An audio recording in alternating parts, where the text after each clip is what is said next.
What's going on, everybody? My name is Alex Freeberg, and in today's video we're going to be talking about everything you need to know about what a data analyst actually does in their job day to day. We're also going to be walking through qualifications, skills, and the salary that you can expect as a data analyst. So let's start with the job description, and I'm going to take you through each part of what a data analyst actually does in their job, and the very first part of that is defining the problem. The first thing that you have to do is determine what the client actually needs. Do they need a dashboard? Do they need reports? Do they need you to do some type of analysis on their product and give some type of recommendation? And when you get that, you have to create a plan of action. When are you getting this data? Where is it coming from? Where are you putting the data? And what are the time frame for all of these steps? And often it can be your job to communicate that to the team.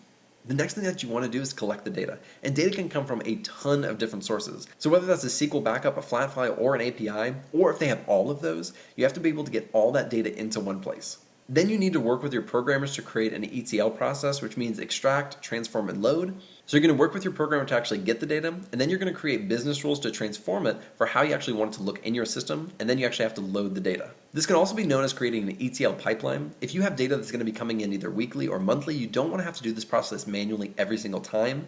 And so creating a pipeline is going to be creating an automated process to bring that data in the same way every single time. And that's going to save you a lot of time every single time that you bring that data into your system. And the very last thing is aggregating your data, which basically just means standardizing your data and putting it all together instead of having it as separate sources.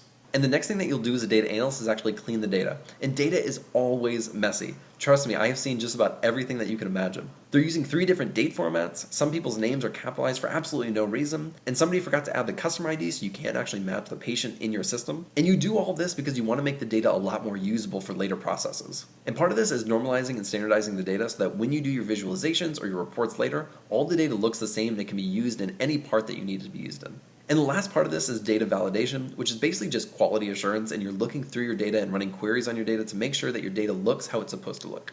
The next thing that you need to do is set up your data for reports and visualizations, and oftentimes you do this through creating views.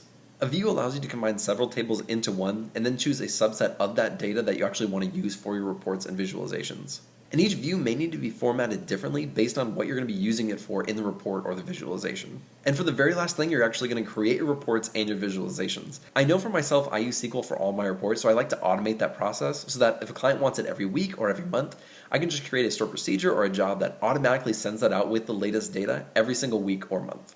You can also connect that data to a data visualization tool like Tableau, Power BI, Python, or R. And lastly, you just want to make sure that your report or visualization solves a problem that you intended for it to solve. So that goes back to the very first thing that we looked at, which is what does the client want, what do they need? And so this step just makes sure that that is actually resolved.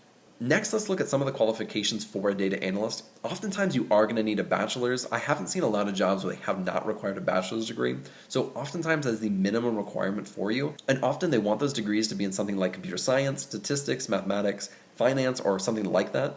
A master's degree may be required for some positions. It doesn't happen often, but I have seen some data analyst positions that do require a master's. I don't think you need a bachelor's degree in order to become a data analyst, but I think it definitely helps, especially when a lot of jobs require a minimum of a bachelor's. Next, let's look at some of the skills that data analysts actually use. The first one is SQL, then we have R and Python, Tableau, Power BI, which are our data visualization tools, SAS or SPSS, Excel, and then some type of cloud platform like AWS or Azure. Now let's look at salary, and for an entry-level job you can expect $45,000 to $60,000, a mid-level from $65,000 to $80,000, and then for a senior level position anywhere from $85,000 to $110,000. There definitely are a lot of things that data analysts do, and a lot of things that you need to learn in order to become a data analyst, but I will say that almost all these things you can learn for free online or for a very affordable price on things like Udemy or Coursera or edX. And so there's so many options for actually learning the skills that you need to become a data analyst. And I highly recommend just looking into it and seeing if this is something that you're really interested in. I hope that helped you understand a little bit more about what a data analyst actually does in their job. Thank you guys so much for watching. I really appreciate it. If you want to support the channel, I have a Patreon link in the description. Be sure to like and subscribe, and I'll see you in the next video.